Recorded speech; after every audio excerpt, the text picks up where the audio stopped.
Hey guys, just a friendly reminder that if you want to support the channel, you can check out the Patreon link in the description. For just $1 a month, you can help support my channel if you like what I do. And if you want to see the raw, unedited footage of this from the full stream, you can also check it out at the Patreon for just $5 a month. It'll all be up there. It's a lot of rage, a lot of anger, and a lot of begging for mercy. And one final follow-up reminder that if you want to see more of my videos and you like the games that I play and what I do and just in general how I do things around here, feel free to subscribe so you can see more of my content, as 91% of people are not subscribed to me, and I'm trying to hit 1,000 subscribers by the end of the year. So thanks for watching, and I hope you enjoy the run. Let's get to it. Elden Ring, FromSoft's biggest, most expansive game to date. From its giant map with hundreds of secrets to find and explore, its huge weapon list of over 300 weapons spread across dozens of different categories, its extensive magic list with hundreds of different spells to mix and match,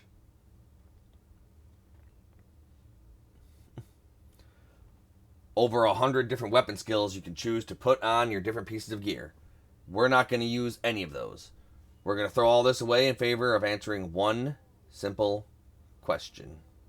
Can you beat Elden Ring with gravity magic only? The rules are simple. No spirit ashes or summons in combat. This is to avoid mimic tier cheese or having extra meat shields. No ashes of war, outside of defensive things such as parry. And any bit of damage we do with any kind of attack that we directly deal must be dealt with gravity spells. Without further ado, let's get into the run. We create our character. Grape-flavored, all-purple, named Radon Jr. is apt. We start as the astrologer. We start with nothing we can use. So, with that being the case, we have to travel southward. Starting off in Limgrave, we make our way towards the Flame Dragon Burnt Ruins. We have to run through Agheel's Lake, check the map to ensure we're going the right place, and run way past Flying Dragon Agheel. He is too much man for us right now. Just gotta make sure he doesn't chase us, and we get on Torrent, and we just zoom on through to the Dragon Burnt Ruins. Here, we go down to the Hidden Cove, make our way past the rats, and we open up this door to reveal the hidden prize inside. Crazy purple knockout gas trap. We get whisked away to another area, but not before the rats get a piece of their own peace of mind. The trap takes us to Celia Crystal Tunnel. So we have to run our way through here, which is tough because these things kill you in one hit and we have no way to fight back at the moment. We learn about the summoning pools, which we will not use, but it's always nice to get those tutorials out of the way. So thankfully, going through Celia Crystal Tunnel outward from where we get thrown into is pretty easy. We rest at the Grace, just so when we die, we come back here. We decide to pick up some rock grease for whatever reason. I pick up a lot of random items in this run that I can't use, just because I haven't played the game in a long time. After we get out of Celia Crystal Tunnel, we make our way to this Grace here, at the very south. So we had to run super south through the Rotten Swamp. And from this Grace, we travel north to the Streets of Sage's Ruins, where we will unlock our first and arguably most useful spell in the game. Running past the rotten, pestilent priests, make our way down here. We open up the chest, and we obtain our first spell, Rock Sling. It throws 3 rocks that do good damage and good stance damage and have great range. From there, we make our way back to Limgrave, so we can take down the dragon. Need some extra souls, need some extra power. Rocks are fantastic for killing dragons because they do acceptable stance damage, do good regular damage, have solid range, and aren't too costly. So all we do is just target his head, throw a few sets of rocks at him. Nice chunky damage. Gotta get our FP back because we have very little FP at the moment. He decides he wants to jump back and start burninating the land, all Trogdor style. He wants to inch ever closer to us, which is good for us because that gives us time to cast some rocks. We're a little bit too far to make anything super useful happen. He does his fire wave, but Torrent's a good boy, so he can help us dodge it. Move in a little bit closer, throw more rocks at him. Hope for that stance break. Don't get it. Get claw swipe because we got greedy. Heal up our HP. Get out of his way and throw a couple more sets of rocks at him for the win. He does one last flying breath attack out of desperation, praying it will barbecue our tiny little hide.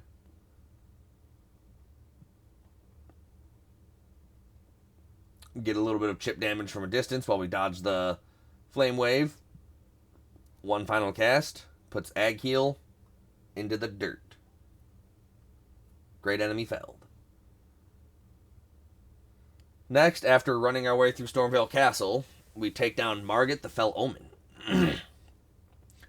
This boss was a bit tricky due to his input reading, and every time I try to build distance, he likes to charge at me. I tried a couple of naked runs with full dodging, and I died several dozen times before we got a little lucky using the shield. Because every time I wanted to cast a spell, he threw a dagger at me. And given how most gravity spells can't be chain cast, and they're very slow to cast at the start, it was very tricky to actually find any openings here. I messed up several dodges. He wants to go for his lunge attack. But thankfully we have a 85 or 90% damage reduction shield. He lunges back because he wants to set up for a big hammer slam. We dodge that like we've played this game before. Get a stance break, back away, get a couple more casts off. Well, one more cast off. We ran out of juice. Fill up our fuel, and in the midst of that, he wants to slam us again, taking down half our HP. He lore walks a little closer to us. We feel each other out. He does the super slow slam. That gives us a nice opportunity to get a cast of rocks in on him. We kind of bait him into doing his combo. We cast rocks, and he, of course, decides he wants to throw his light dagger at us. We get greedy and try and get another cast off where we get clubbed. We get a lucky stance break. Try and build some distance while we heal up. Margit's very reactive to us. He doesn't do much outside of interact with us. We get a double KO.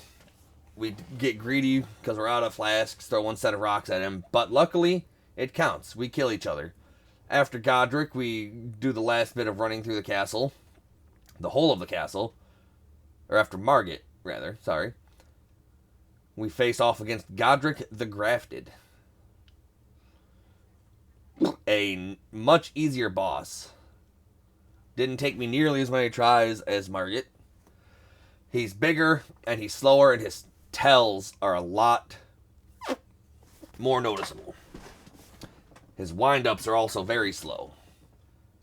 His attacks are relatively easy to dodge, but you can still get clipped by them if you're not paying full attention.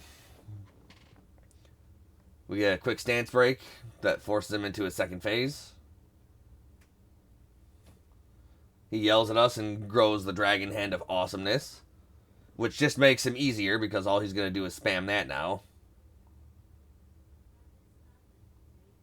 He likes to dodge past our spells like a lot of NPC enemies, but thankfully they only read the input of the cast. They don't actually read the spell. So he dodges before the rocks even start going, so they will track him after his dodge. which is what makes Rock Sling an actually really good spell for NPC invaders and human-sized enemies who input read like mothers. He starts a Flame Tornado. We mistimed that dodge, but it doesn't matter because we have enough rocks to finish the job. And after one more cast of rocks, Godric goes down in like 2 minutes. One final stance break. We were actually completely out of flasks there, so we had just enough flasks and FP to take him down.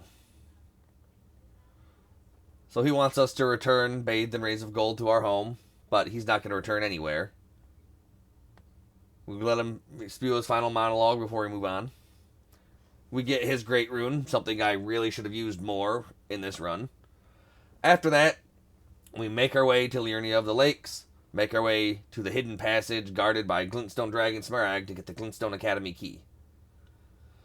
So having not played Elden Ring for a while, I actually completely forgot that Raya Lucaria Academy is technically completely optional. You don't actually have to go into Raya Lucaria Academy. But we will end up doing that anyway.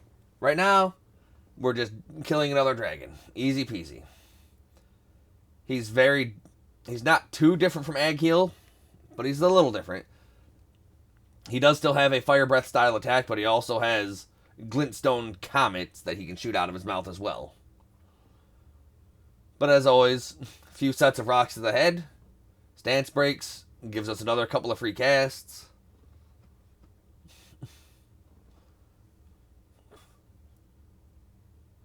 Build up some distance while he gets a little angry. Yeah, I don't typically use Torrent for a lot of fights or much of anything, but against dragons, I feel it's fairly helpful. We dodge a couple more of his Glintstone comets. He does some magic breath. We easily avoid that, reposition ourselves while he roars at us. That buys us another free cast because of the lag time on that. He gets ready to fire off another couple of shots. We just move left and right gingerly with Torrent. No harm. Because he's setting up for his fire breath, he moved his head out of the way to dodge those rocks. What a jerk. But if I was getting rocks thrown in my head too, I'd do what I can to move as well. Get a little dangerously greedy there, but it pays off with another stance break. Gives us another 2 to 3 casts of rocks for free. And we just rinse and repeat this ad infinitum. He doesn't really have too many attacks to worry about. Although we did die to him twice previously because I was more than greedy. That was foolish. Because I was trying to get back into the swing of using Torrent.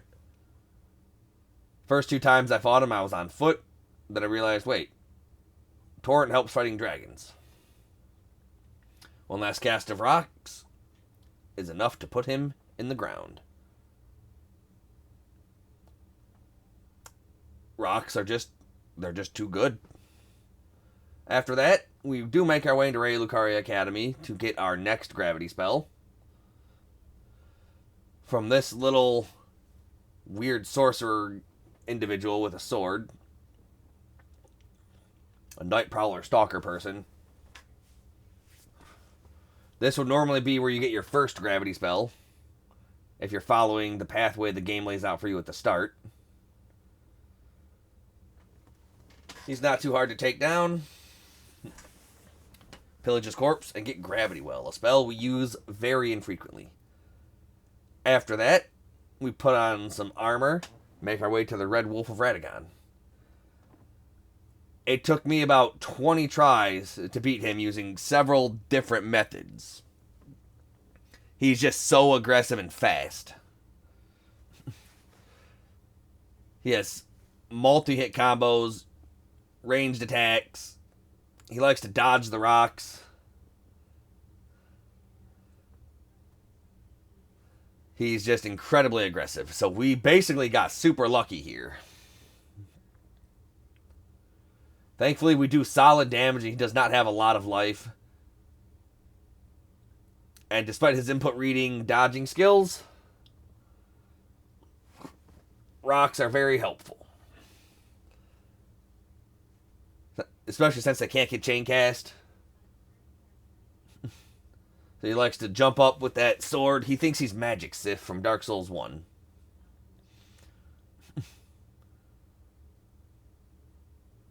Yeah, we got very scared here. Because he can kill us in 2 hits with like any of his attacks. Thankfully, he put a lot of his glintstone spell shards into the wall. We get lunged at a sliver. We were very scared here. And we actually use Gravity Well for its slightly faster cast speed to get the final hit on him, giving us another Memory Stone to slot in more spells.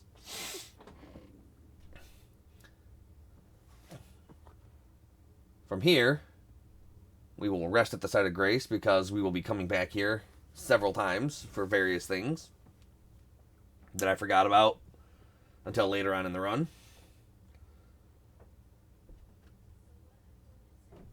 So we don't have enough souls to level up because we did have to do a bit of grinding and we have to use a couple of souls to get us to that threshold of like around the 15,000, I believe it was. No, I wanted to level up twice. I give myself 2 more points of vigor because I gave myself some FP and some stamina and some more int so I could actually cast these spells. So it's time to start pumping points into HP because I was sick of dying. After here, we run out from the debate parlor and veer to the right. We jump over this ledge because we're going to go get the best, most useful talisman for the whole run. Especially with gravity magic. So after climbing this relatively long ladder, but not too bad, make our way up here, jump through these broken windows.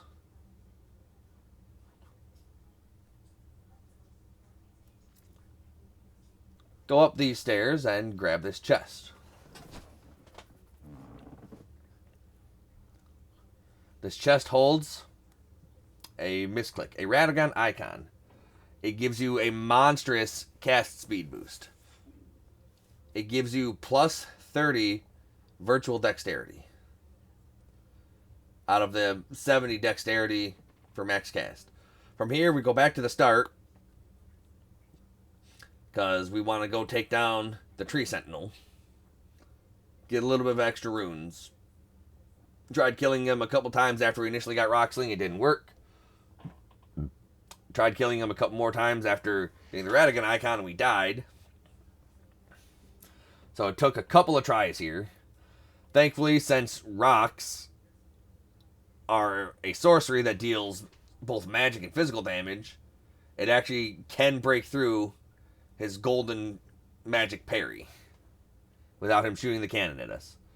He still blocks like 99% of the damage, but he's at least not going to shoot a laser at us, like if we were casting any other kind of magic. So thankfully that extra bit of vigor does help alongside the extra bit of armor. Like, yeah, he likes to input read by having that stupid shield up every time we cast, because he wants to counter with it. I don't really care, and I'm just throwing rocks at him until he decides he wants to play fair. And I run out of FP.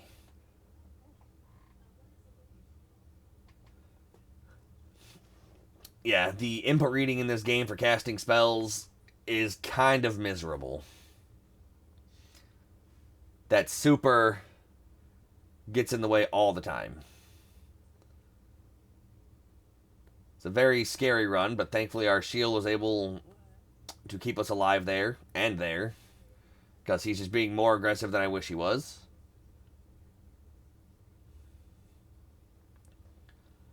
Inch backwards, only hit him with one of those 2 rocks. That's a bad thing about rocks is if you're close up to an enemy, which a lot of enemies like to close the distance, then you're going to hit with 1 rock usually, which is, it's nothing. But from a far distance, it helps. So we cast 1 set of rocks, kills him. We make our way to High Road Cave for another piece of our build. It's just super high speed. Since this place is very, like, clustered in and claustrophobic, we actually elect to use Gravity Well here. to one-shot all the wolves in the darkness. We run through a couple areas in the darkness because I forgot to get the torch early on. The reason I don't use gravity well as much as rocks is I don't like the fact that no matter what, it pulls the enemy slightly closer to you. As a caster, I want to maintain distance, and that does the opposite. I wish it pushed them instead of pulled them. Gravity magic is definitely supposed to be used in conjunction as a support school of spells versus your main DPS spells. You would want to stagger them and pull them closer so you could pull out your sidearm and your sword and like stab them or club them or something.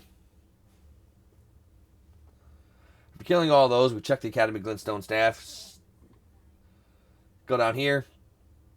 Find a nice handful of bats. What's great about the rock spell is it has infinite downward distance.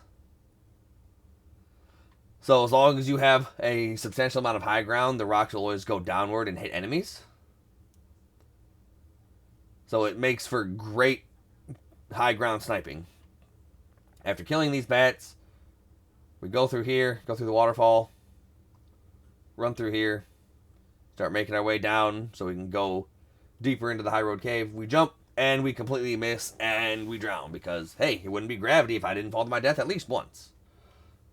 So, with that all said and said, we have to kill the bats yet again.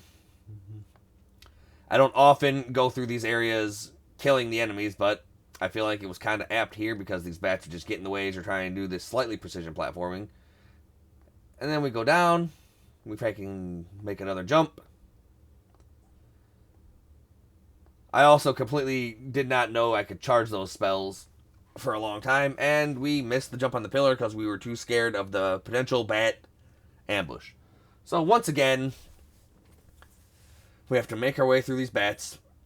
I wasn't too mad about dying here. It was kind of funny, especially since there was a stake of America right here, so I didn't have to go through the complete darkness of the wolves every single time.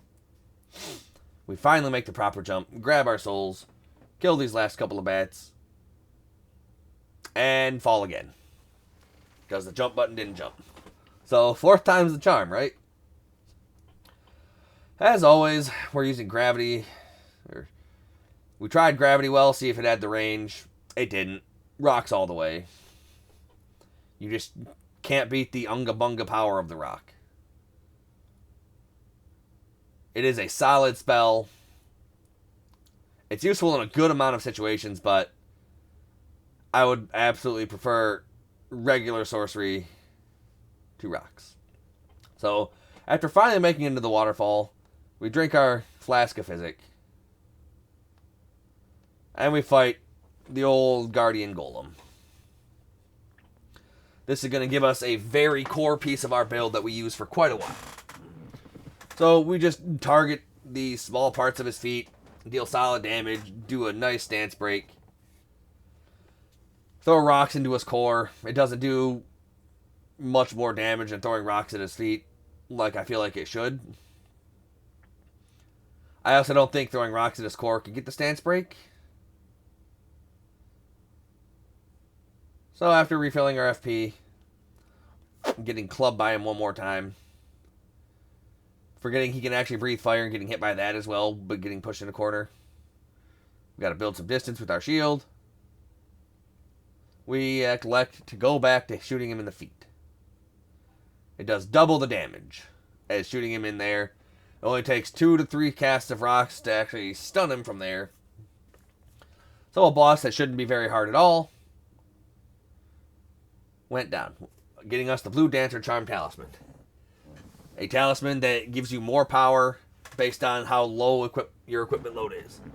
And since the rocks do some physical damage, that actually gets buffed. So from there, we make our way to Fort Faroth, so we can get the first half of the Grand Dectus Medallion. We run through here, easy pickings, we like staggering the knights with the rocks blasting through their shield. We learn about adding Ash of Wars to our things, pick up a random blood rose for no reason. And Fort Faroth is complete, grabbing us the Dectus left. From Caelid, we make our way to Celia, the town of sorcery. So we have to light the braziers. We got lost here a couple of times because it's been a while. And I don't really like riding on Torrent, but for here I kind of have to. We're getting just pelted by all the invisible mages because I'm also electing not to fight them. So after being lost for about 5 or 6 minutes, we finally make our way up here, grab a golden seed for buffing up our flask, and start jumping on the branches, which is the only thing about this I remember, to light the braziers. So we light the first brazier, we look off in the distance, get on Torrent, jump our way to this roof, jump our way up to there, jump our way to this branch, to this roof, climb up this ladder, and light brazier number 2. Trying to line ourselves up with the new one. Small roof, stone sword key, almost fall off that. Go up here, and light brazier 3. That lets us get out of here. Sadly, we do have to come back here because this was before I remembered something important here. So, Lost Grace discovered. Sit and chill. And then we end up on this bridge so we can do the Knights Cavalry cheese. It took me a couple of tries to do this. I also, at a couple of points, tried to fight him normal. So we just throw rocks at him, try and aggro him, get down there. He decides, nope, I'm gonna respawn, which is unfortunate. So we try again. Try and keep him mad with rocks. Didn't work. He wasn't having it. So we have to jump down, aggro him yet again for the 3rd time. We just wait here. He wants to do his thing. And we get him properly stuck. So we run away. And we just wait and watch him die. Takes about 2 minutes to cheese him, but it's a nice 42,000 souls. And gives one of the best Ash of Wars in the game, Bloodhound Step. From there, we go to the minor Erd Tree in Caelid to take down the putrid Erd Tree Avatar. Because he gave a nice chunky 90,000 souls. Our damage output in this game was always good. It's just the frequency of which we can actually get that damage out was tricky. So, I initially tried to fight him before the Knights Cavalry, but we died so many times because I just didn't have enough FP or anything. But now that we have a proper amount of flasks, we throw rocks and we just keep backstepping. We still have very little vigor, so we die in 1 to 2 hits. We do good damage, we do good stance breaks. I think it was like 4 or 5 full casts of rocks for it.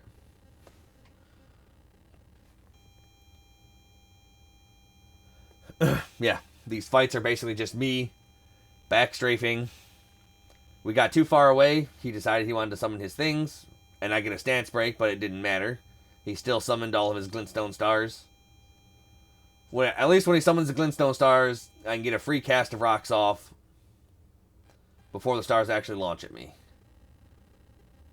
So I just roll to the side to avoid the glintstone stars, let him approach a bit, and then wait for him to do his swing, do a back roll, buy me some distance, buy me a cast. I didn't want to waste casts, so when I get to 0 FP for Rock Sling, I have just enough for 1 cast of Gravity Well. So I can maximize my current FP bar. Yeah, all these bosses like to do when you're far away from them is cast spells at you or use range attacks or lunge attacks. Makes sense, because if they didn't, then the game would be incredibly super too easy for casters. Being pure caster is both really easy and also really annoying if you're not using NPC summons, Spirit Ashes,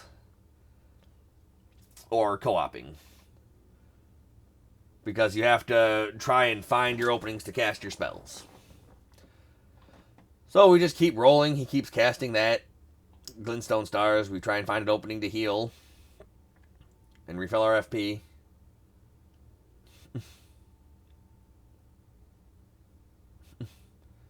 Thankfully, we managed to approach him just enough. We get scared because we didn't know how much battery life our controller had left in it. We go back. I elected to dodge backwards for those overhead swings because anytime I try and dodge to the side, he decides he also wants to just track me with it. We back up just enough to get out of his aggro range. He starts walking back, gives us a few free casts. Get that nice juicy stance break. He starts going back, and he despawns and respawns back in his area. Here, we got incredibly mad because we were fighting him for about 4 minutes at this point, thinking he was just going to go back and fully heal, so we got really mad because we were doing really well. But thankfully, that was not the case. So that also gives us a couple of free casts of rocks on him while we re-aggro him.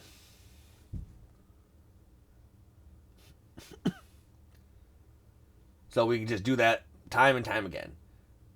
Yeah, this boss was really annoying because every time I was fighting, well, most of the time when I was fighting him, I backed away too far to get away from the Stake America, and I died in a really greedy, dumb way, and I had to actually run all the way back here from Lens Rise.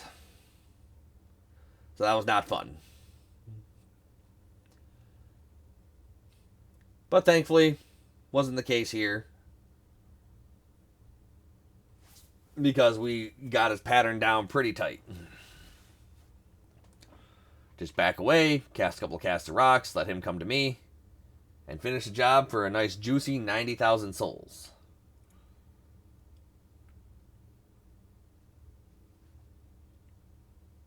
And also the Opaline Hard tier and Stonebarb Crack tier. Those came in handy really nicely.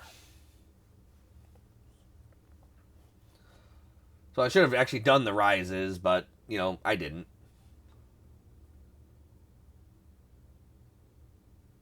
So we use that to level up 7 times to pump it all into int because we need damage. And here we go back to Liurnia of the Lake so we can start Varia's questline. We died to this invader once because I wasn't expecting where he was going to spawn in at. We show him who's the boss with the rocks. Solid damage, solid stagger. From there, we head over to Fort Height. And so we can get the other piece of the Dectus Medallion. Or Fort Feroth. Fort Height was the first one. My bad. I got those mixed up. So we died running through here a couple of times because, you know, I tried to fight things in here to make our way through. That was a big mistake.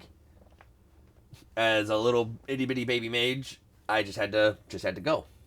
Especially since it was just like 2 rooms. So we grabbed that. The other half of the Dectus Medallion. And now we are in Ray Lucaria Crystal Tunnel, I believe. So that we can get a Somber Smithing Stone Bell Bearing. Buff up with our Flask of Physic while we're trying to go in there. And we easily put the Crystallion down. I need to go through these because I needed to grab the Smithing Stone Bell Bearing, so I didn't want to try and run through the game getting the Smithing Stones themselves. So a few casts of rocks breaks his defense. A few more casts of rocks just puts him under. Not much to write home about. Easy boss is easy.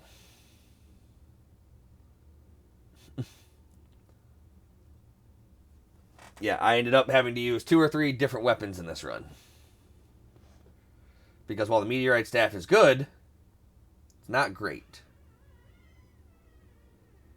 So we grab that, get a little extra souls,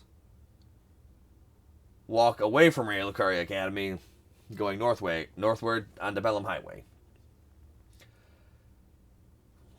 Here we are going to make our way to the Grand Lift of Roll. So we can make our way to Altus Plateau and start the Star Festival. So, as always, we just run and ignore everything. Nothing we really need to worry about here. Nothing to find, nothing to see. Get clubbed by the catapult. That was always fun. Almost died to that guy. That would have been the hardest working mook in the world. Run past the cool flaming head chariot.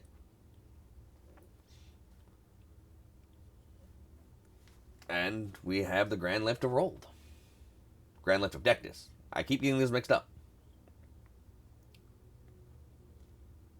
So, of course, the invasion was canceled because we're in like a new zone now. Discover that lost grace. And get ready to go hoist the medallion to signal the second quarter of the game. The halfway point.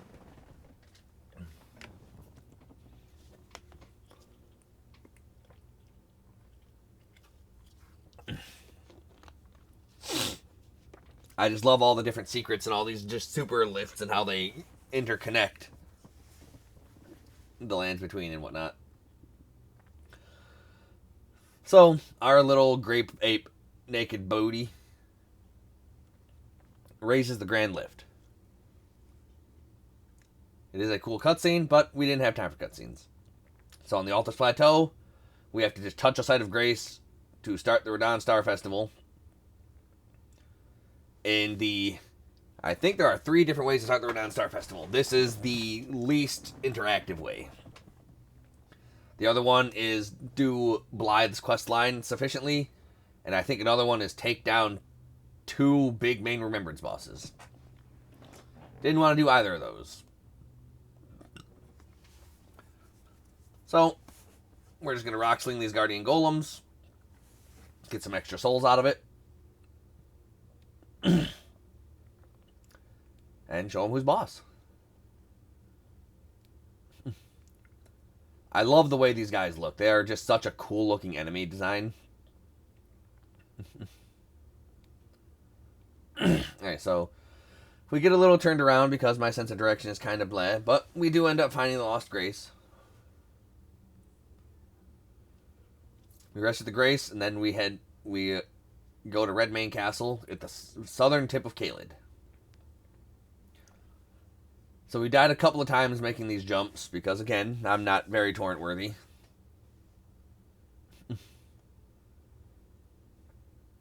We got lost because I completely forgot that the inner part of Redmane Castle is kind of an actual miniature dungeon. And because the Star Festival is ready to start, we actually don't have to fight the 2 bosses in there. The Crucible Knight and the Leonin Beast or whatever. So, kill some wolves. Go down some stairs. Have the camera mess with us because of that guy. Realize that, hey, this room was big enough, we should have used rocks. But we didn't. And so we took some damage from that because we kept pulling the enemy to us. Again, big reason I don't like gravity magic as a main source of DPS.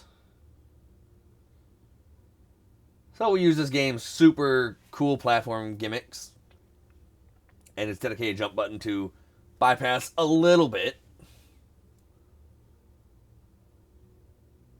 So in this room is normally where we would fight the 2 double bosses, but we didn't need to worry about that. We run around through the castle forgetting what we actually need to do. We keep trying to open these doors. They don't work because we haven't played this game in a while. So, we run around in circles for a smidge before we realize, hey, we actually have to go listen to his monologue and actually have him herald in the start of the festival.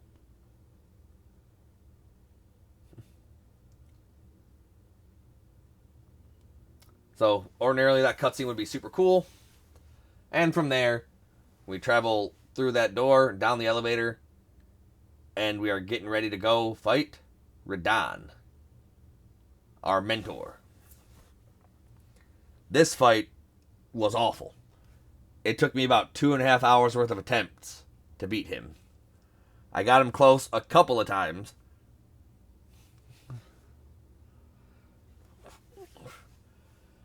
This fight was such a struggle, I actually considered summoning some NPCs just to make my life a little easier. It's all those snipes and arrows. Like, we always did good damage. We always had some acceptable opportunities to hit him with our spells, but Just the approach being the run back was crazy.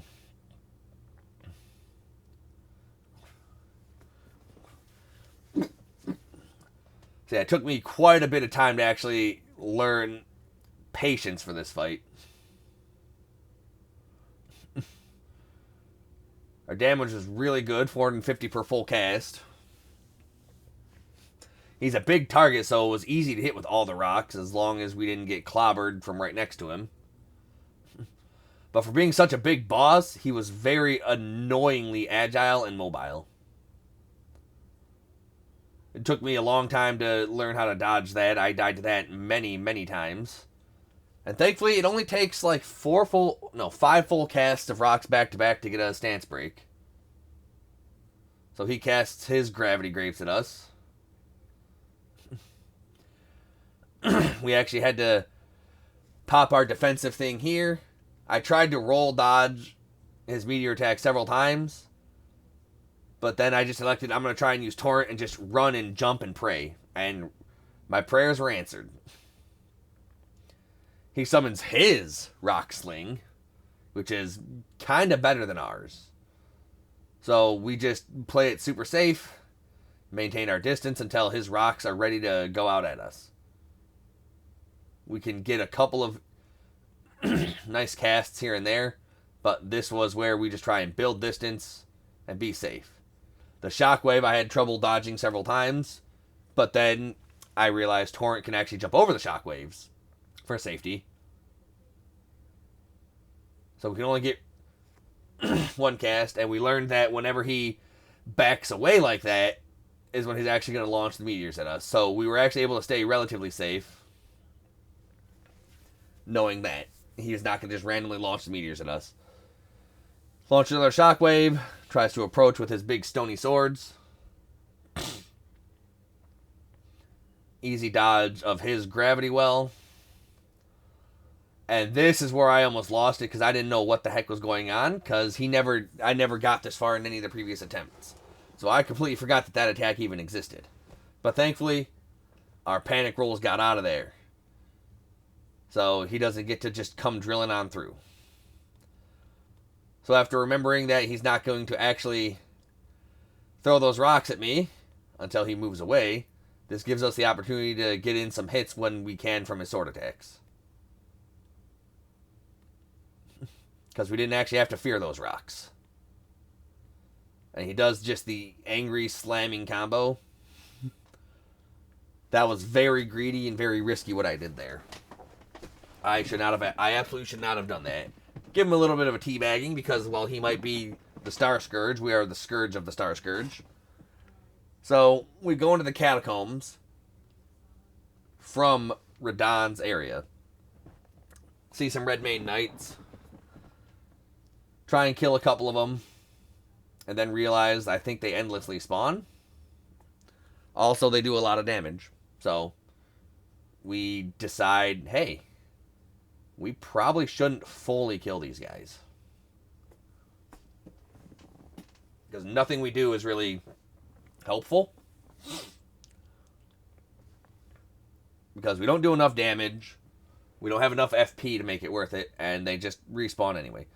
So we just bypass those, go into the Poison Swamp to get our next spell, Collapsing Stars. And we get Scarlet Rotted. And right after we grab it, we get lanced and impaled straight to death. From there, we head to Writhe Blood Ruins because we weren't getting any invasions with the finger from Varl. We try out our new spell, realize it actually really sucks, especially against NPC-type enemies. So, back to rocks. First spell's the best spell, of course. I don't know why they made Gravity Well and Collapsing Stars so meh. So we spam rocks, and we get another double KO, but it counted. So then we go back to Rose Church, get anointed by Vare, because I wanted to unlock the grinding spot. So from there, we need to get the Maiden's Blood, and because I didn't want to go all the way through Raya Lucaria Academy to the Three Sisters from Raya Lucaria Manor, we just decided we're going to just kill Irina to get our Maiden's Blood, because we're not going to go back to the Church of Anticipation. So after him calling us a little baby and him inscribing our finger,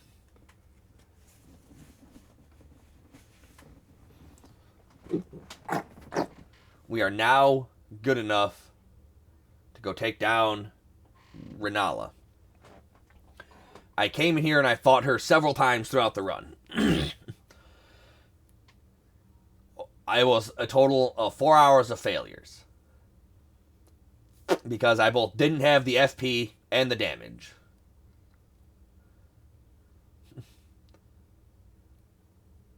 Because I didn't want to club them to break the shields. Because that would violate the challenge rules. And Renala has stupidly high magic resist. So I had to just go through and get a whole bunch of other stuff, level up, get stronger, so that I actually had more FP and more damage to actually break through these different phases. Break through a shield multiple times. Like, if this was the whole boss, this would have been a lot easier. Yeah. Thankfully, we were almost strong enough to one phase her.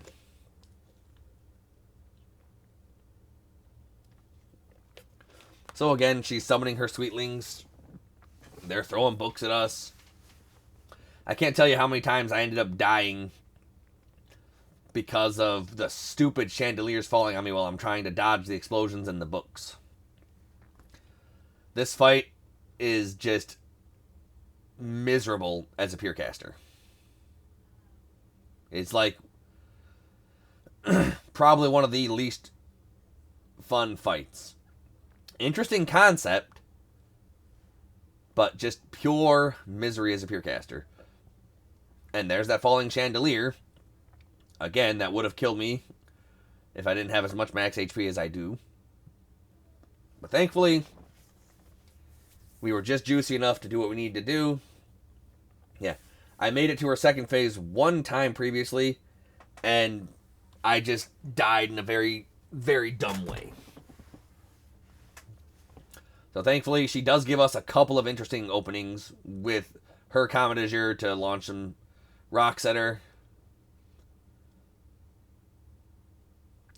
But because of how slow-moving these projectiles are, it doesn't really give me too much of a chance to throw rocks at her. Especially when I have to dodge those, plus the Comet Azure, which did about 40% of my HP just by ticking at me twice. First time I got here, I got wrecked by the summoned troll. And now I'm getting wrecked by the Bloodhound Knight. I thought I had to actually kill her summons, but as it turns out, you can just wait them out. Got lucky here with the wolves all just getting wrecked by one full cast of rocks. Because that was my biggest worry is she summons 4 wolves, rocks are slow, and they don't really do much when the enemy's on top of you. So she summoned the troll,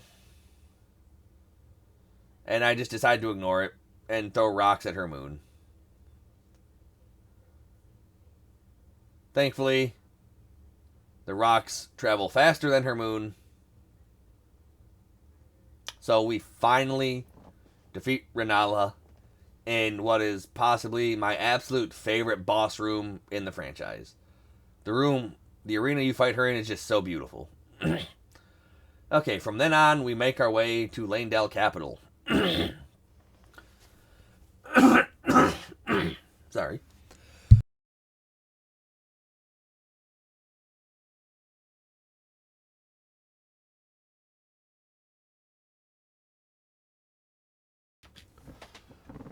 Guarding the side path into Lanedale Capital is the Draconic Tree Sentinel. Took me a handful of tries to beat him because the fire breath from his horse is just slightly faster than our cast of rocks. But luckily, we got lucky and he got stuck on that rock, so he got his horse to spew those fireballs like 4 or 5 times and just hit the rock, giving us a bunch of free casts. Yeah. As you can see there, even if I cast right as he just slightly before he uses the fireball is going to hit me as well because I don't have enough time. So this fight was awful. This one was very luck based at when he decided he wanted to be a ranged attacker or a melee attacker. Had to be very careful with this. Because even if I cast right after he launches his lightning from his shield, I barely have enough time to throw fire out. Or to throw rocks out before I can dodge the fireball. So, I elected to use Gravity Well. It did acceptable damage, and it was a much faster cast. So it took too long to realize I needed to value speed over damage here. But we did it. Yeah, with how not great Gravity Well is in a lot of situations, I typically didn't choose to use it.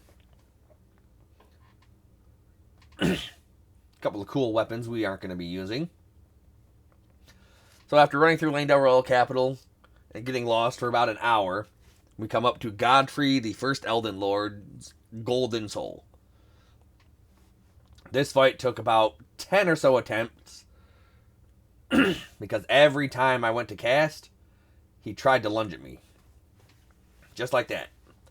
And it has huge range on it. So I had to get huge lucky. Like, I was pretty much only allowed to cast from, like, the room's length away.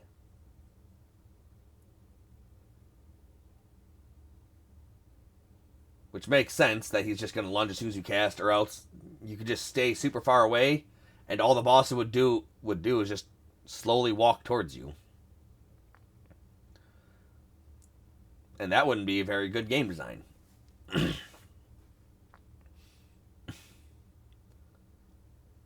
So he does a bunch of different slammy stuff, but it's basically just run the entire length of the room, cast one set of rocks, roll, rinse and repeat. I can get one free cast of rocks off after his giant overhead swing because then he's not going to lunge at me. Because because bosses don't look like they have input buffering. Get a nice stance break right at the end. Get a little greedy.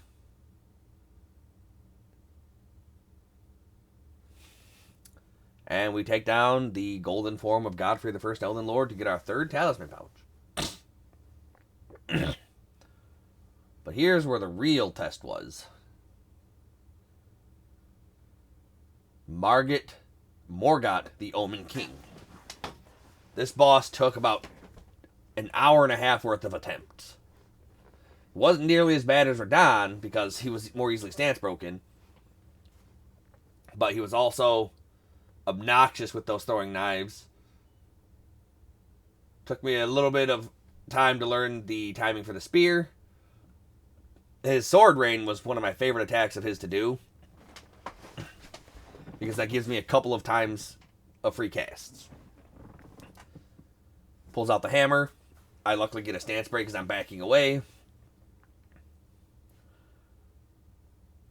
And we use the phase transition time to build distance, heal up, buff up. And now the real fight begins. With our Opaline hard tier and our physic, we can actually tank a little bit of the hits. Yeah. Because we definitely get a little silly when we do this and a little greedy. Dodging the spear charge, that was easy.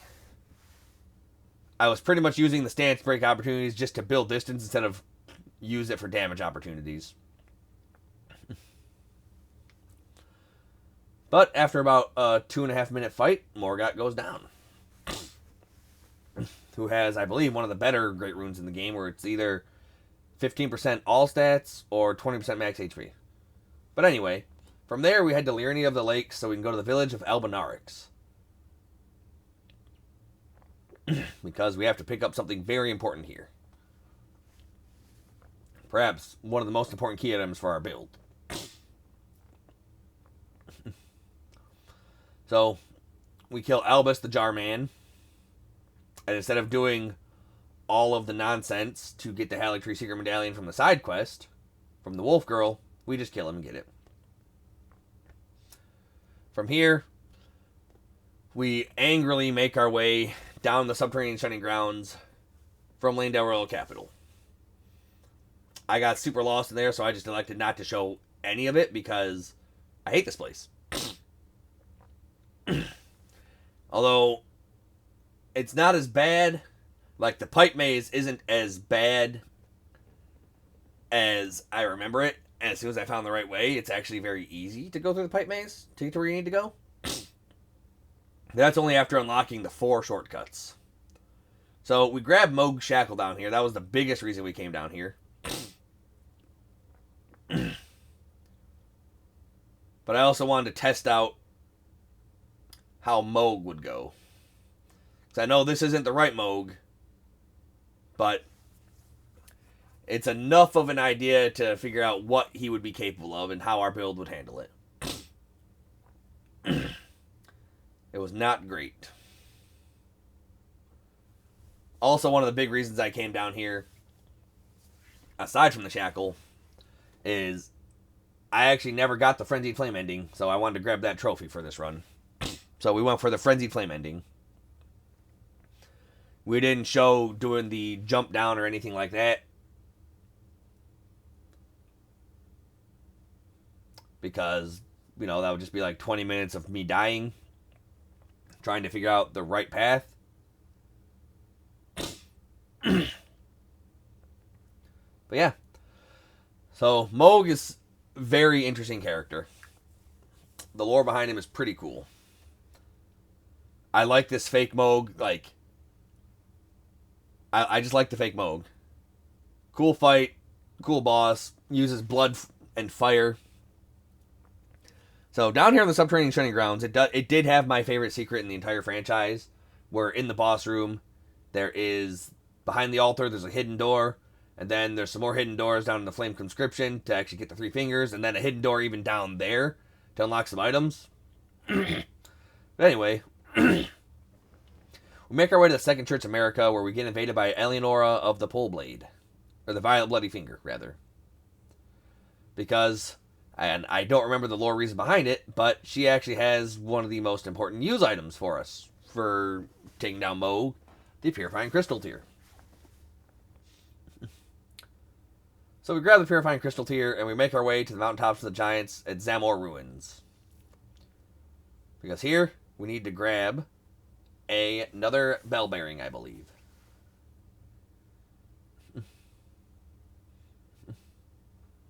Yeah, we need a Smithing Stone bell bearing. And there we go to the Academy of Ray Lucaria because we actually forgot something important here. One of the talismans to buff our magic. So, this place reminds me a lot of Anne Orlando with all the different like pathways and rooftops you can go onto. Except it's more expansive because it's Elden Ring. When I first went to these areas, I was just so baffled at, like, how far in it would let me go on these rooftops. So we jump down the rooftops, take down the sorcerer, take down the birds, and we just keep platforming. Elden Ring's platforming is way better than any of the other Souls games platforming because of the dedicated jump button. So they built it actually around that, and not for, like, a couple of falling platform puzzles or a couple of cheesy jumps. It's actually built around the jump button. So, we ignore that puppet, go down here, make our way down here, go in here, where we kill these couple of sorcerers after being stupid. Like, he has the Carrion Greatsword, which is something I wish I could use. Just so I have something that's faster and can hit at close range. So we died to this stupid jerk once before, so we had to make that run all the way again. We almost died to him again because of his rapid fire crossbow. So we did all that just so we can get that staff that gives us faster cast speed. I thought that staff would be the way. It was not. So back at the mountaintops of the giants, we were going to make our way to the Stargazer's ruins over here. Because this houses probably the other most important talisman of the run. The Glintstone Blade Talisman, I believe it is. To help reduce our FP cost. So, we came here before, completely forgot how it worked. Realized we didn't have the jellyfish to summon to break the seal. Went back to the Stormcaller Shack, realized we didn't talk to the Spiritualist. So we couldn't do any of that. And, yeah, we had to go do all that in the Round Table Hole and then go all the way back there. And now, after that, we were ready to actually take down Moog. This fight took probably around 5 or 6 hours of attempts. This was either the first or second most difficult boss of the entire run. I got him down to almost dead a couple of times. He just does so much damage and he's just so aggressive. Thankfully, he doesn't have too much stance, which is nice.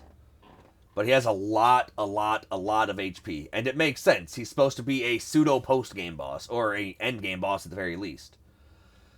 Like, anytime I tried to do anything, he just either stabbed me, clubbed me, lunged at me, or blew me up. So this boss was miserable. But it was such a good feeling when we took him down.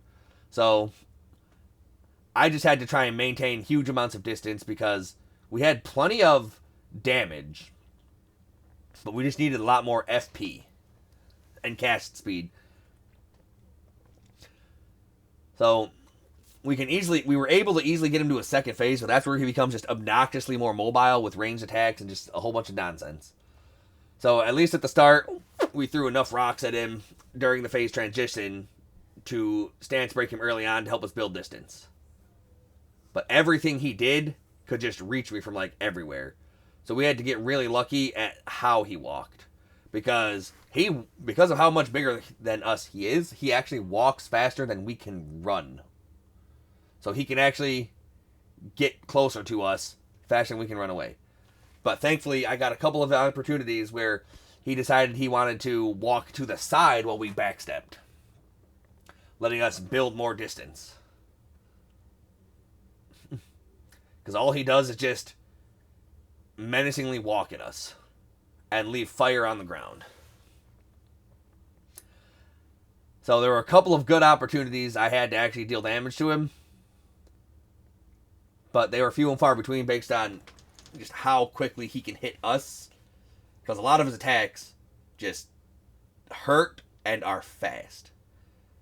But thankfully we got good, we got lucky, and we stopped being greedy. So we just waited for a couple of moments to attack. Because we really only had opportunities to hit him when we were super far away. To mitigate him doing that.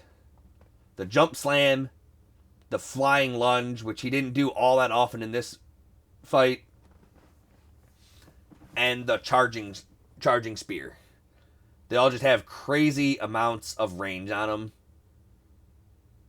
And thankfully, we get that last stance break at the top of the stairs. And we finally take him down. That was 420,000 souls. Very, very well earned.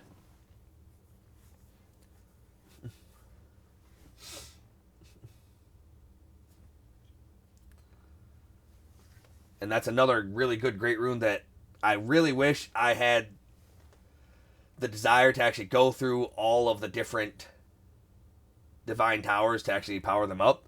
But since I wasn't doing any PvP or I didn't want to do any farming, I didn't really bother with the great runes because I wouldn't have enough rune arcs.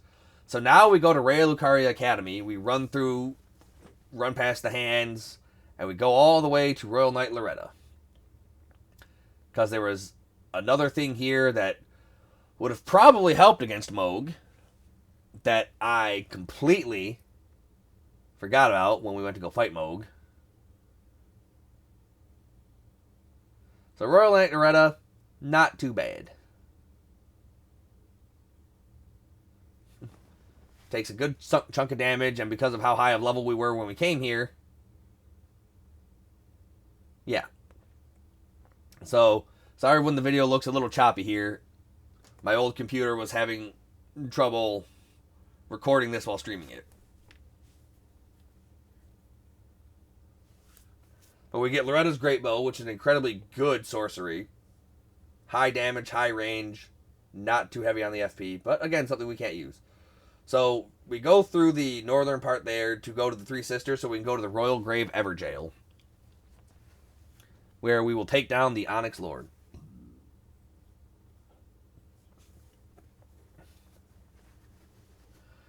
A not too bad enemy. Basically the same kind of enemy we fought in Ray Lucaria Academy, but slightly bigger, slightly stronger, and way more annoying. Especially with all those dodges.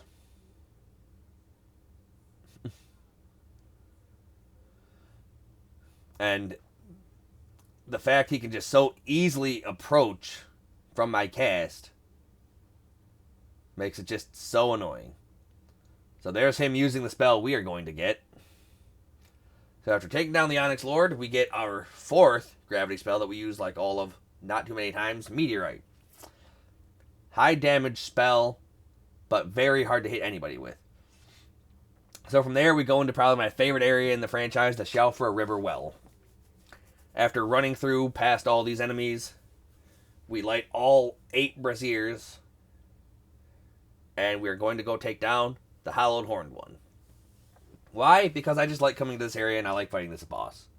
This area is beautiful, this boss is cool, and this boss is basically just something for me.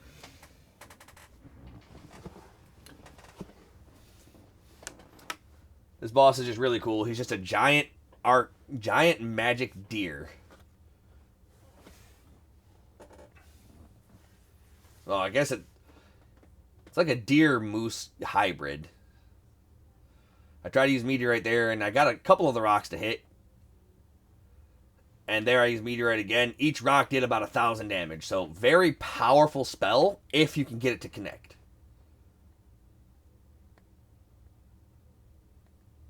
So from there, we go to fight another Erdtree avatar. This one, I believe, is in Liurnia of the Lakes. Since this one is a lot earlier, and should have been fought way earlier, we actually have very little trouble fighting this one. And it gives us probably the second most important part for our physic. The Magic Shrouded Cracked here to help buff our sorcery damage by, I believe, 10 to 15%. Which is substantial when we get very few opportunities to actually attack the enemies with our casting speed.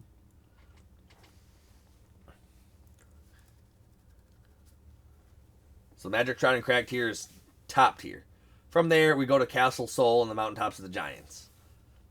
Died a couple of times trying to even get into this place. We managed to kill one of the lions at the door earlier, and then we died. So we decided we're just going to run away. But because I didn't know how this was going to go, we are going to kill that lion because I hate him. So after that all said and done, we get ambushed by that stupid bird because there's birds everywhere. One good thing about gravity spells, another good thing about gravity spells, is that they knock flying enemies down in a miniature pseudo stance break. So it's very easy to handle flying enemies with gravity well and collapsing stars. So after we kill all those enemies, we run all the way up through here, try and take down these enemies, realize it's really not worth it. So we take those 2 down, heal up after almost dying, and we just run on through. Since I knew what this boss was capable of, I wanted to test some things out on some of these enemies to find the most efficient way of killing them.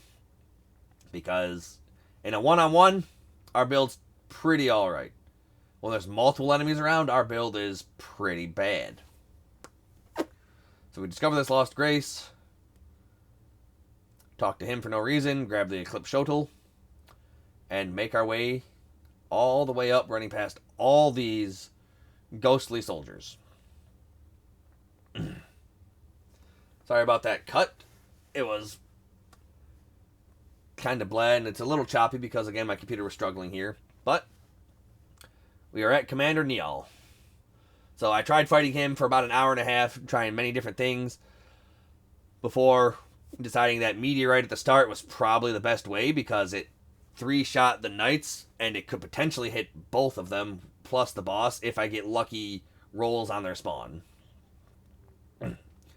So that was really the only way I could actually take down the Knights reliably, because they were just, all three of them were just too aggressive. So after killing one Knight, using Meteorite on a second Knight, weakening him, we get it down to just us and Niall. So his pattern is pretty easy to recognize. He just does that Ice Storm, Lightning, and he will end up just Ice Storming, Lightninging, and he'll start lunging at us soon. And then that'll pretty much be how the pattern handles in his second phase. First phase is easy peasy. So from here on out, he just does the Ice Storm, does a lunge, and a Rising Sweep. So it's just cast rocks, wait for him to actually attack us. Cast rocks, wait for him to actually attack us. Rinse and repeat. Sometimes he'll do a jump attack and do a Stomp Lightning. That caught me a couple of times. We did get that lucky stance break to give us a little bit of extra damage and us build some distance. Yeah, this attack got me a couple of times in the failed attempts. Yeah. Yeah, this is just so painfully laggy to watch. I didn't know what my computer was doing during this fight.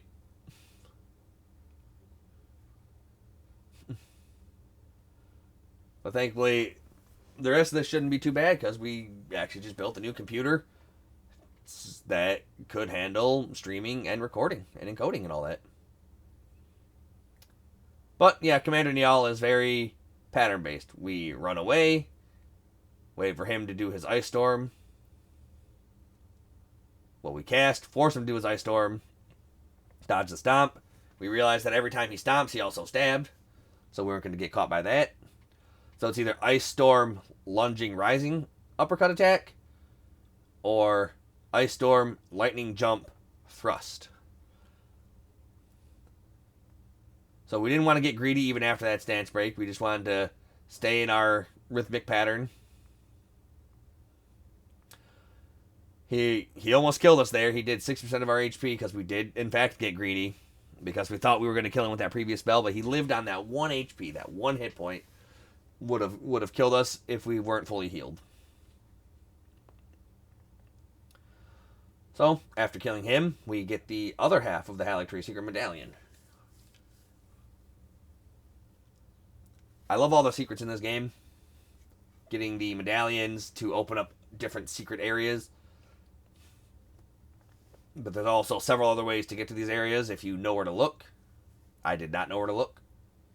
So, after getting the Haligtree Secret Medallion right half, I believe. I was wrong, it's the left half. So, we go from there into the yellow annex tunnel from the Consecrated Snowfield. So, to get to the Consecrated Snowfield, you have to go to the Grand Lift of Dectus and hoist the Secret Medallion. And this is in the southwestern part of it. So, going through this area kinda super sucked. Because everything here hurts and was very, very durable. Thankfully, it's not a big area, which is something I was noticing throughout this whole run, is when you're just running through every area and not bothering to explore and pick things up, or doing a full exploration, you realize just how small these dungeons actually are. Numerous, yes, but small. So we open that door to go fight Estelle, the Stars of Darkness. We died. We died against this boss a lot. It took us a good bit of time to find out how to dodge his attacks, how to locate him when he teleports. And he just, all in all, has a lot of HP. Some of his attacks were a lot easier to dodge than others. Get lucky there because he was about to slap the crap out of me. With that lucky stance break, and he teleports. He's trying to keep our eye on him. He tries to go for the bear hug. We say no to that. 6 feet apart, please. Teleports away. Gives us an opportunity to heal. We dodge the nebulous swat. Gives us another opportunity to hit him once. He goes for the mandible crunch. Gives us an opportunity to hit him twice. Get another stance break, because rocks are really good at that against the slightly larger bosses. Buys us the opportunity to cast 3 more times, but we were stupid and we got greedy. Almost paid the price. So he does the double pincer attack. Gives us opportunity to fully heal. What a bro. We look around for him. He teleports behind us. Gets ready to cast his meteors, which are way better than ours. Getting hit by one of those is instant death because of just how much damage it does, so we decide not to. He uses the nebula explosion, gives us another opportunity to cast more spells. There's his laser again. Learning how to dodge that was always good. Yeah. First couple of times I tried to use meteor on him. Because he is a big boss, it does good damage, but I just didn't have the opportunity. So here we were trying to get a stance break so we could actually go in for meteorite. There's our stance break. We have plenty of FP. So we show him how to really use meteors. And that is Estelle, Stars of Darkness. It took me about an hour and some change to beat him. Not too bad, all things considered. From there, we headed to Ray Lucaria Academy to get abducted by the Virgin at the bottom of the water wheel. That took us to Volcano Manor, which we then ran all the way through to get to the main, well, the magma caves behind Volcano Manor in Mount Gelmir. Then we made it to Volcano Manor, ran all the way through and out the main entrance and under the bridge, because here is where we get the most important item of the run. So down here at this burnt Erd tree is the ulcerated tree spirit, and he guards the best physics tier for a pure caster.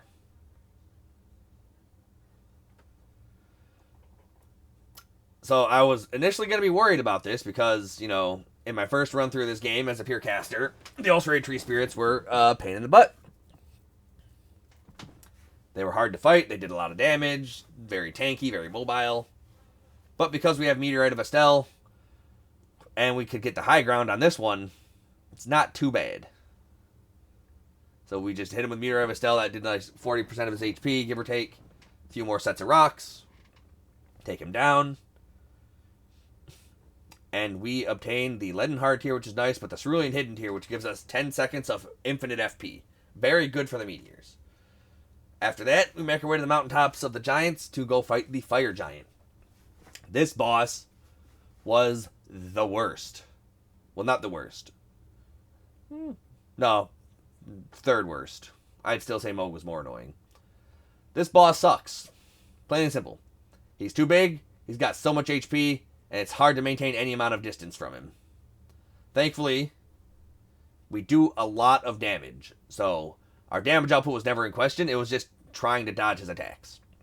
So, we lock onto his ankle. 3 full sets of rocks actually break it, and then another set of rocks actually downs him.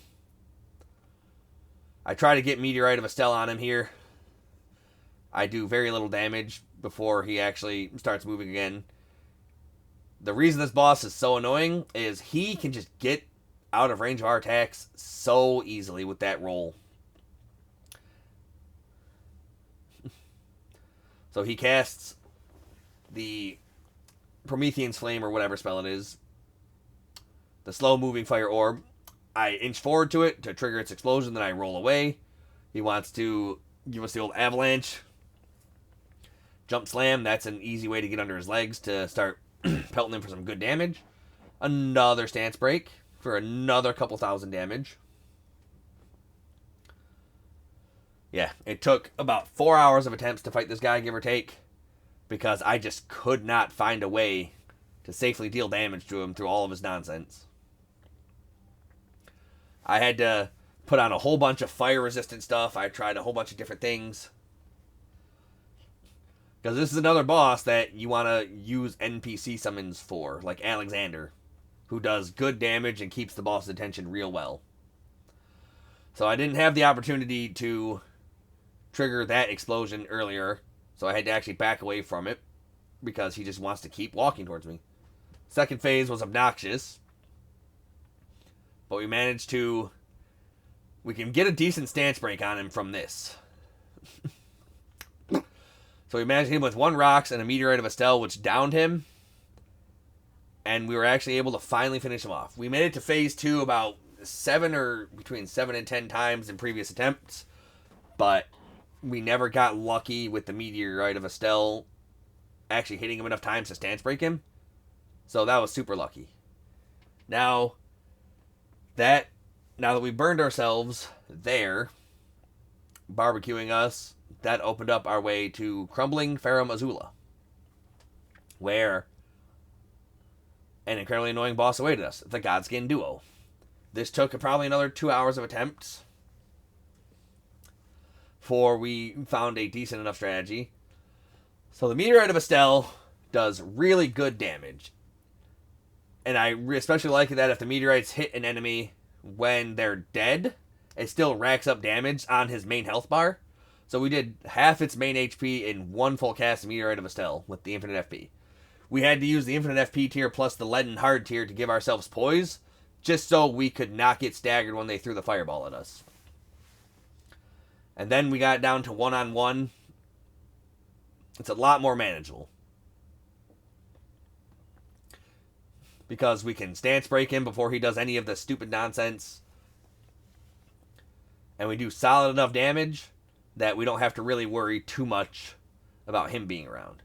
So we take down the slim one, and then the Godskin Noble's back. But thankfully we do good enough damage here, and he's decently easy to dodge, except when you get greedy. Because, for some reason, for somebody as big as he is fast.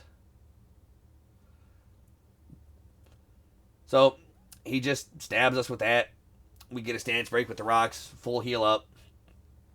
Throw some rocks. Throw some more rocks. Pretty much what it is. Thankfully, I don't know what happened to his fire attack, but I'm not going to complain. He tries and hits us with the fire explosion slam. We just stay away from him.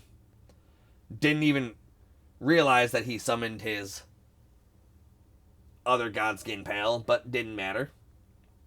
Get another Smithing Stone Bell Bearing. We finally make our way back to Celia Town of Sorcery, after all this time, to actually get what ends up being our final weapon in the game for the run. Because we were just so worried about coming through here to actually get the Dectus Medallion that we completely missed the Nox Swordstress and the Nox Monk. And because of how super late we're fighting them, they go down in 3 full casts each. Easy peasy.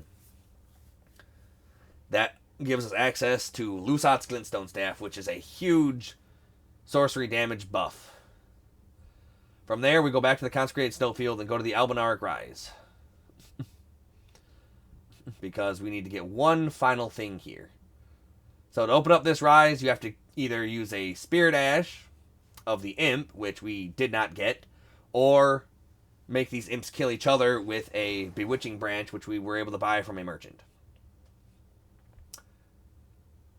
So after opening that up, we go get another incredibly useful talisman, the Graven Mass Talisman, which buffs our sorcery damage by 8% versus the other one's 4%. It's not much. Like, an extra 4% is not much, but it's something. From there, we make our way to the Raya Lucaria Tunnel. No, this is the Celia Crystal Tunnel, I believe. Yeah, this is the Celia Crystal Tunnel. Going through here, kill the Falling Star Beast. Get a Somber Smithing Stone, Graving Stone Chunk, and some Minor Stones Bell Bearings.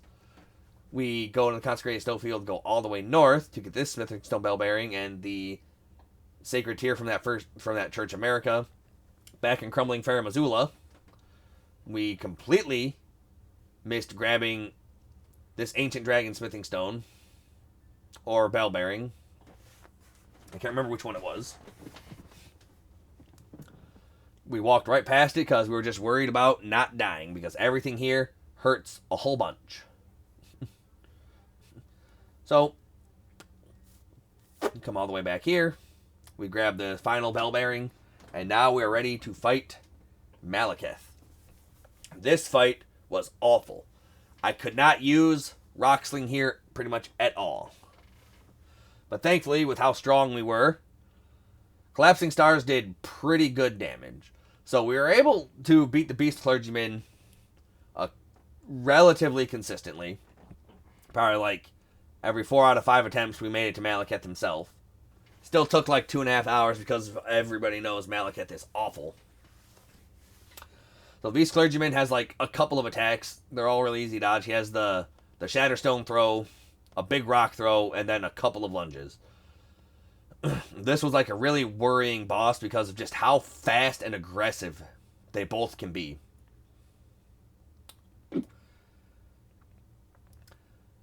So we just get lucky, get a couple of charged Collapsing Stars in there.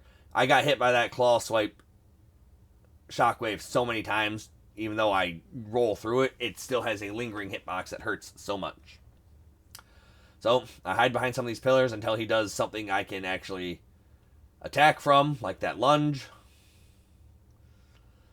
So basically I roll back, wait for him to lunge, cast the spell, and repeat that. And that's how we basically handled Beast Clergyman. So now we get into the real meat and potatoes, Malekith. Thankfully, all you have to do is do a backstep and you can get one free cast off on him. But then he does all of his everything. He does the jumping slam, which leads into the explosion.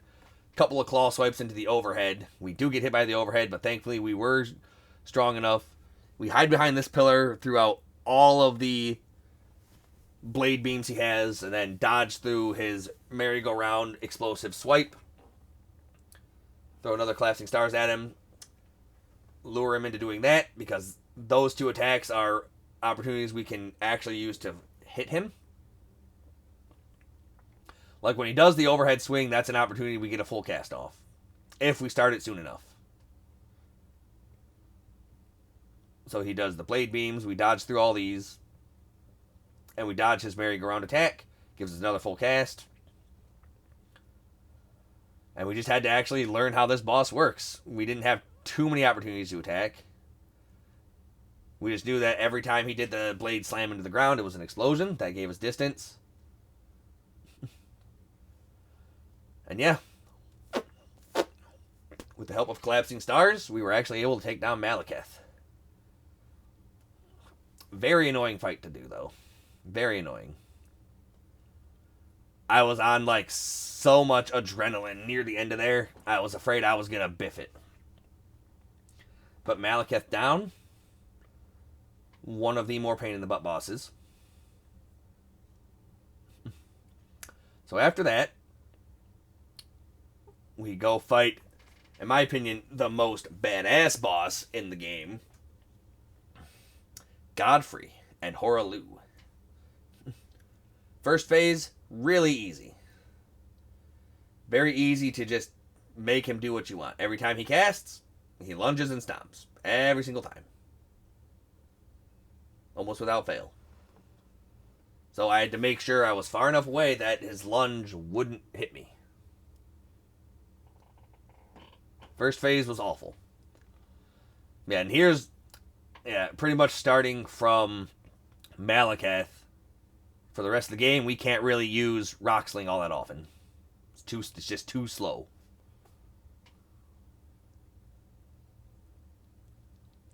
Yeah, I was never good at dodging the whole arena AoE. Yeah, with Gravity Magic, you just literally have to get good. You pretty much have to play it as if you're almost a melee character. Because of how slow your casts are. And I play pure casters in almost every Souls game, so I have played through every game as a melee character, but I prefer pure casters. I like to be at range and safe. So we beat him. He turns into Horaloo, and now the real fight begins where he just has them hands. We get a lucky stance break. He tries to give us the old grab. Gives us the old bear hug uppercut. Misses. And here's where I get wrecked. On every prior attempt. It's just, I did not know how to handle that attack. And also finding opportunities to actually hit him, few and far between. That was very dangerous. I definitely should have gotten hit there, but thankfully, panic rolling worked. Yeah, I don't have very many opportunities to hit him. But when I do hit him, it's worth big damage.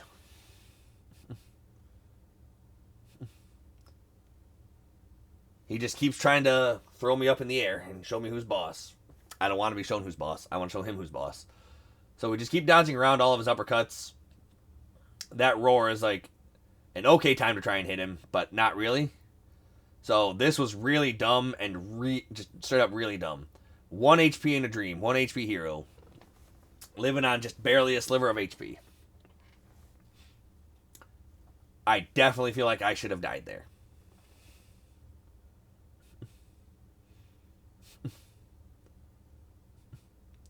Yeah.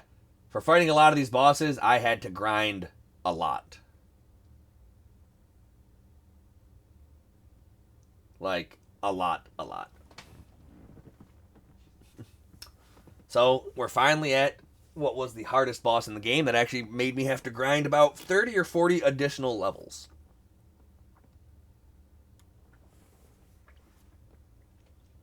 Radabeast. I tried fighting him for like 5 or so hours, staying away from him, but his spell parry is awful. So I basically had to just stay on him as a melee character the whole time, because that was the only way I could do damage, is by casting collapsing stars right into him, so they just spawned inside of him, so he couldn't even parry. I had to grind a whole bunch of int, whole bunch of FP, some extra HP. I had to get more stamina, more equip load, because everything he did was painful. I also had to... Oh my goodness. I changed my crystal tiers, so I'm using the Magic Try and Crack tier and the Damage Reduction tier. The Leaden Heart, or the Opaline Bubble tier. Basically, I have one opportunity to hit him like every 2 combos. I got lucky at dodging his rune attack. And there's really not much I can say about this boss. You can just see for yourself how nonsensical this was. I had to just play out of my mind for this fight.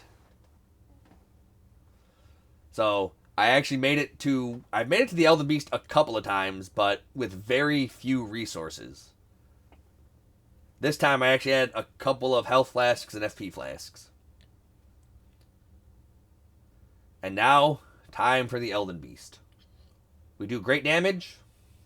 He doesn't have too much HP.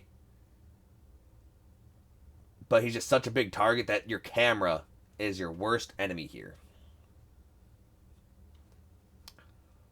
But yeah.